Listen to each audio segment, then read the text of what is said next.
61 KG ওজন হয়েছে। আমি এটা এখন নিয়মিত প্রতিদিন খাই। এখন না, আমি অনেক আগে থেকেই খেতাম।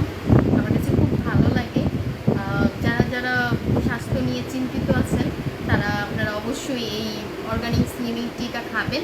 এটা খুব বেস্ট কাজ করে এবং খুব দ্রুত কাজ করে। এটা খাওয়ার আগে আমি একটা খেতাম, ওটা 2টা ফাইল খেয়েছি, কিন্তু মানে আমার তেমন একটা কাজ হচ্ছিল না। পরে হঠাৎ ফেসবুকে আমার এটা চোখে পড়লো। চোখে পড়ে আমি একটা খাওয়ার পরে এরপর আমি 3-4টা খেয়ে ফেলেছি। তো আমি তো মনে করেন এটা খুব এতটাই এটা আমার পছন্দের যে আমি রেগুলার এখন খাচ্ছি আর খুব উপকৃত হয়েছি এটা খেয়ে।